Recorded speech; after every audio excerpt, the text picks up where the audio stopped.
sementara ini yang saya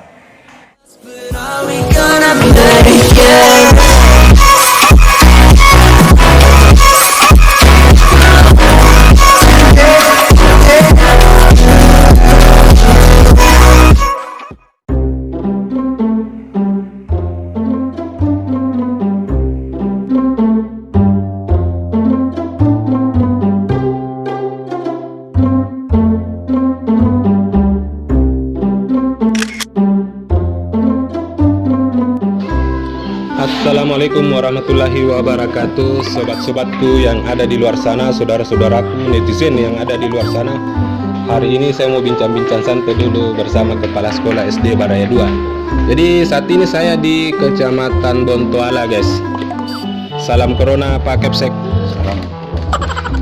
Bisa dipakai masker dulu ini Pak, baru kita lanjut bincang-bincang. Jadi saya mau tanya-tanya dulu kegiatan-kegiatan sekolah di masa pandemi. Ini kan sudah hampir setahun ya Pak?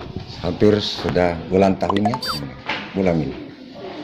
Jadi teman-teman sudah hampir kurang lebih setahun ya? Sudah kurang lebih 1 tahun.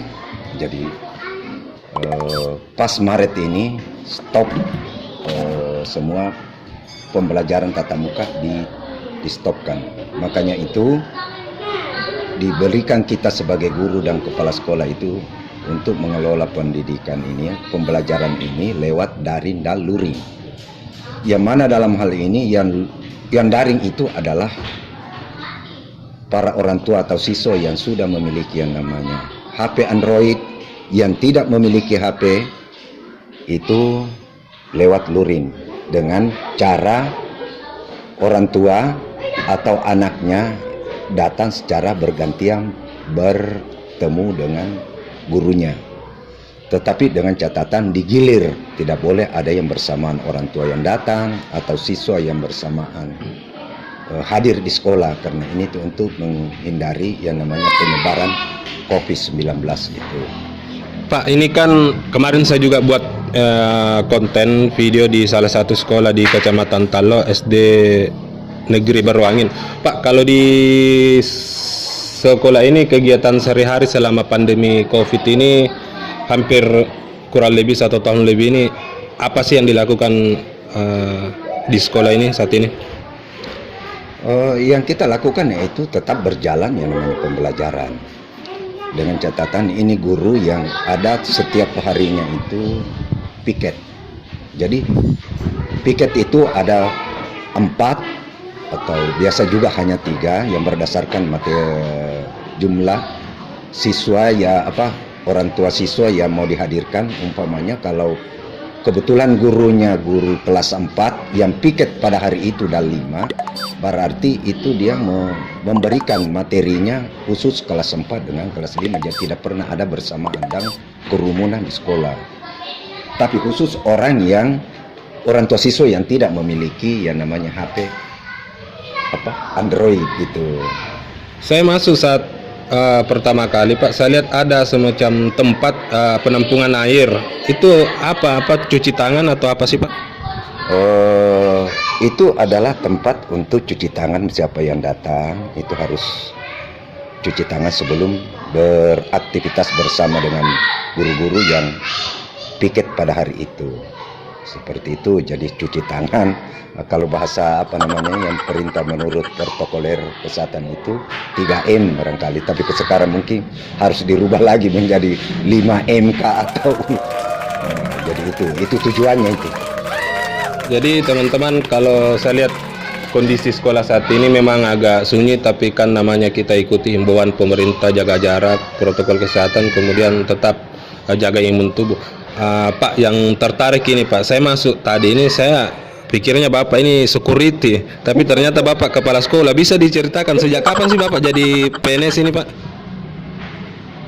Begini Diku, yang saya selaku yang namanya PNS, selaku pesuruh masyarakat di Kota Makassar ini sejak 1 November 1986, kurang lebih 30 tahun dari sekarang. Awalnya saya ditempatkan di salah satu sekolah yang ada di Kota Makassar ini, di Kecamatan Ujung Tanah, yaitu SD Impres Tabaringan pada saat itu. Terus saya kurang lebih 25 tahun di sana. Saya dipercayakan untuk menjadi kepala sekolah di SD Impres Tabaringan, Pasar Ciduk. Ada 6 tahun lah di sana. Habis itu saya berhenti dan kembali jadi guru. Di tahun 2017 saya ikut pendidikan yang namanya Cakep. Kebetulan pada waktu itu ada kurang lebih 100 orang yang masukkan berkas, dan yang lolos berkas pada waktu itu SD dengan SMP ada kurang lebih 70. Kemudian disaring lagi lewat LPMP pusat, LP2K3S pusat. Terjadilah khusus SD itu hanya 28 orang, SMP kalau saya tidak salah 19. Itulah yang dilatih selama kurang lebih 3 bulan. Berarti kalau boleh tahu ini Pak, sekarang kita menjabat di SD Baraya 2 ya? Yap, SD Negeri Baraya 2 sekarang. Berapa tahun ini di sini Pak? Kalau di sini saya direkomendasikan oleh Kadis Kota Makassar sejak bulan 10 Oktober 2020. Pak, ini kan banyak sekali di luar sana, netizen sana itu saya lihat kalau saya berkunjung di sekolah ada beberapa kepala sekolah yang pakai mobil. Kalau saya lihat ini kita kan motor Ki. Kalau boleh tahu ini Pak, selama jadi pegawai Ki dan jadi kepala sekolah Ki, ada mobil atau rumah yang bisa kita ciptakan Pak? Kalau berbahasa seperti itu atau menanyakan hal seperti itu, saya ini bukan tidak mau seperti teman-teman yang lain karena mereka itu punya usaha atau punya apa. Memang sifatnya saya ini, saya jadi guru awalnya memang karena hanya membantu negara ini mencerdaskan kehidupan bangsa. Terus yang paling mendalam bagi saya itu adalah ingin menghidupkan pendidikan. Bukan tidak mau hidup di pendidikan, tetapi yang paling saya utamakan adalah menghidupkan pendidikan. Seperti itu saja. Itulah cita-cita sampai hari ini yang saya lakukan.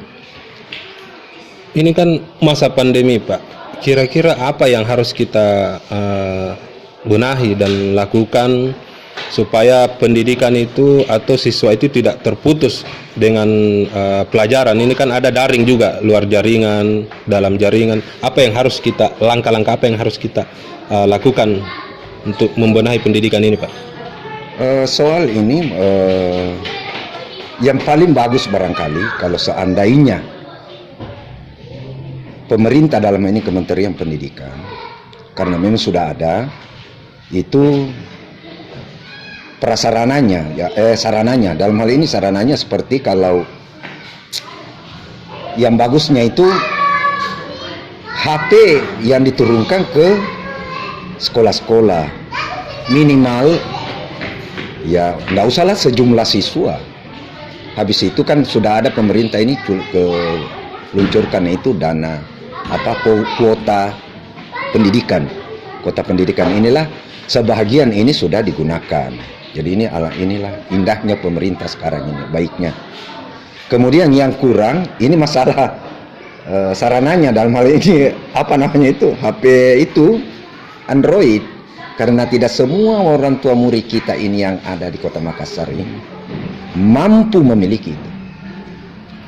Jadi teman-teman, saudara-saudaraku, guysku, Pak Wali Kota dan Pak Kadis Pendidikan, ternyata tidak semua siswa atau orang tua siswa itu memiliki HP Android. Pak, ini yang tertarik saya masuk ini banyak sekali tanaman-tanaman di sekolah ini. Ini apakah kita benahi sendiri kah atau bergotong royong dengan orang tua siswa atau guru, Pak? Kalau ini perindangan yang ada di sini, kebetulan sekolah ini masuk dalam widya istilahnya itu, penghijauan lingkungan. Ini saya sangat-sangat berterima kasih kepada pendahulu saya. Inilah yang saya harus jaga. Entah saya tidak tahu apakah beliau-beliau yang meninggalkan ini, apakah dia bagaimana gotong royong ke atau apakah, saya tidak paham itu. Cuma saya datang sudah dalam keadaan seperti ini, cukup bagus. Olehnya itu sekali lagi saya berterima kasih kepada beliau semua yang meninggalkan sekolah ini. Siapapun mereka, terima kasih. Engkau menitipkan saya sesuatu yang baik. Insya Allah mudah-mudahan saya jaga dengan baik. Mudah-mudahan. Jadi teman-teman, sobat-sobatku, ternyata Pak Kepsek ini berhati mulia. Walaupun dia, kalau kita lihat penampilan ya sederhana sekali guys. Banyak teman-teman saya lihat penampilannya yang di luar sana lumayan lah. Tapi saya masuk di sini tempatnya adem, sama dengan SD yang di Berwangin sana adem. Pak, ini pesan-pesan tak dulu kepada orang tua siswa, bagaimana cara mendidik anak di rumah dengan baik selama pandemi COVID ini, Pak? Harapan saya kepada seluruh orang tua, jangan pernah putus harapan untuk kemajuan pendidikan. Dalam ini karena sudah program pemerintah sekarang ada yang namanya daring dan luring. Itulah harapan saya supaya dilaksanakan oleh seluruh orang tua yang ada di, khususnya ini yang di sekitaran ini di Bontoala ini, SD Negeri Baraya 2 ini. Memang karena kita tahu situasi penduduk yang ada di sini sangat beda dengan penduduk Kota Makassar yang ada di luar sana. Kalau kita ini di Bontoala memang kehidupan sangat keras di wilayah ini. Itulah harapan saya, jangan sampai putus harapannya. Mendidik itu bukan hanya karena di sekolah, di rumah pun bisa berdasarkan ilmu atau pesan-pesan nenek moyang kita yang diajarkan kepada anak-anak kita yang memiliki karakter. Itulah yang sangat-sangat penting. Karena walaupun pendidikan itu formal dengan informal, itu yang paling banyak menentukan karakter anak-anak kita itu adalah di rumah. Pendidikan informalnya itu, kalau formalnya ya paling tinggi ya 7 jam paling tinggi. Jadi tidak mutlak lah pembentukan karakter anak bangsa ini lewat, bukan tidak mungkin, tetapi sangat-sangat kurang efektif lah kalau diharapkan saja di sekolah yang membentuk karakter anak orang. Yang benar itu komunikasinya antara orang tua dengan sekolah atau dalam hal ini guru, seperti itu. Jadi teman-teman, bincang-bincang kali ini membahas soal dunia pendidikan, kemudian kisah-kisahnya Pak Kepala Sekolah juga saya coba tadi ceritakan. Jadi ini umum real, karena di belakang saya ini banyak juga anak-anak yang bermain, bukan sekedar buat video-video, tapi saya berkunjung ke sini hanya sekedar mau tahu siapa kegiatan sekolah. Pak, boleh tahu jumlah siswanya di SD Negeri Baraya 2 di Bontoala ini berapa? Sementara ini yang saya lihat 313 orang yang sementara walaupun lebih dari itu, tetapi belum masuk semua dalam Dapodik. Karena ada sekolah yang di sebelah sini yang dilebur karena diambil oleh yayasan. Makanya siswanya otomatis pasti di waktu dekat ini pasti pindah ke sini karena dia dekat, itu yang dekat Masjid Bontoala Toa. Nah, di situ ada sekolah yang diambil alih oleh yayasan di sana, dilebur sekolahnya. Gurunya sudah ada satu melapor ke sini untuk pindah ke sini dan siswanya sudah ada. Cuman belum tercover masuk dalam Dapodik SD Negeri Baraya 2. Jadi teman-temanku, itulah tadi bincang-bincang santai saya bersama. Nama tak dulu Pak, terakhir ini supaya netizen tahu. Oh, nama saya itu yang dipotongkan kambing di kampung saya itu namanya Umar. Pak Umar. Ya, kalau namanya bapak saya Usman, jadi barangkali anaknya diberi nama Umar. Jadi Pak Umar, teman-teman Kepala Sekolah SD Negeri Baraya 2 Kecamatan Bontoala. Sekian dari saya, teman-temanku. Ini hanya video biasa, hanya untuk mengedukasi kepala sekolah lainnya bahwa belajar itu bukan hanya dari sekolah, tapi di rumah juga bisa belajar. Begitu barangkali Pak Di. Ya. Jadi sampai jumpa di lain waktu teman-teman. Jika kalian senang video ini, like, komen, share. Salam, sampai jumpa di lain waktu. Assalamualaikum warahmatullahi wabarakatuh.